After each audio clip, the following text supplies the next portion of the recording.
मंत्र उपासनाकारी आज उपेन्द्र भंज कवि सम्राट मान्यता पाई तारक मंत्र उपासना करी से तारक मंत्रटी प्रकृत तारक सहित ठाकुर जुगोपयोगी आलोकवर्तिका चरमर कौन संपर्क अच्छी जी चरम पढ़ुव जी कर्मजोगे थी से निश्चित भाव में एक कथा को बोधगम्य कर कहीं ठाकुर कहते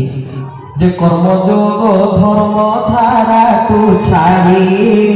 अमरा बाटरे जाऊछु मारी धर्म धारा तू छाड़ी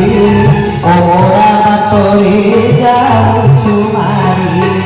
पथे जगी अछि काल छंचाण पथे जगी अछि काल छंचाण छापिले जीव क्षणे जानो केशव केशव भगत जय हो कमला हरे केशव केशव केशव भगत केशव कमला हरे केशव स्वामी की जय। प्रभु कहले कर्म जोग धर्म धारा तो छाड़ी अमड़ा पथरे जाउछु माड़ी पथे जगी अछि काल छंचाण झांकी नहीं जीव तत्क्षणे जाने तेबे कर्म जोग प्रत्येक कहिचंती कर्म होची भगवान ठाकुर कहले कर्म जोग कर कर्म जोग ही होची भगवान सज्जा त्याग तो सज्जा ग्रहण पर्यंत प्रत्येकटी कर्म रे गुरु को वा प्रभु को जोग करने को युक्त करने को मिसेगा चेष्टा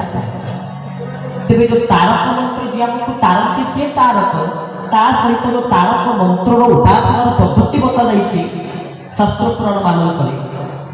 मंत्र तीन प्रकार अवस्था अच्छी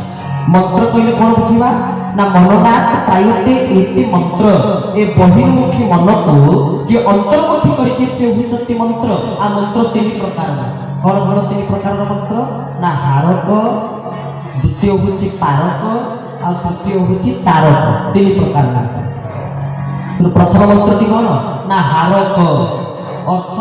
जे आमर समस्त प्रकार अखंड पाप को बा आम मानक दुख दुर्दशा को ताप को जे हरण कर दियंती नहीं जानती हरि नियंती से होचंती हरि तेणु हरि को पाई जो मंत्र व्यवहार करा जाए ताकू हारक मंत्र बोली कहा जाए तार नाम होची हारक तापर पारक जहाँ को ना को जपिबा द्वारा बा जहाँ को ना नबा द्वारा जीव पार हे पार कहले ए भव संसार भितर पार हे तारी हे केसे ना कृष्ण बोली थरे डाकरे दाबी ना आउ के बड़ जामु रंगी सोन बाजते श्रुति रे खग मृग हंती जड़ से होचंती परम पुरुष अत श्रीलोके वेदे च प्रथित पुरुषोत्तम से होचंती निमित्तानि तपस्यामि विपरीतानि केशव न तो स्वयं पश्यामि तत्व सदा नमा हरे से होचंती सही केशव से होचंती भगवान कृष्ण जहाँ को ना जपिले जीव पार ही जीव बोली कृष्ण को मंत्र को पार कर आ तारक मंत्र कौन ना जोठी हरि अछंती जोठी राम भी अछंती आ जोठी कृष्ण भी अछंती तारक मंत्र से जोठी हरि अछंती राम भी अछंती कृष्ण भी अछंती ताले कोंतु तारक मंत्रटी कौन आपण जदि स्मरणिका को पढ़िबे तन करके पढ़िबे तारक मंत्र सृष्टि संबंध में सेठी सुंदर भाव में वर्णना करा जाय किंतु वर्तमान आमे जो जुग देकी गति करूछे जो जुग देकी आमे समस्त गतिशील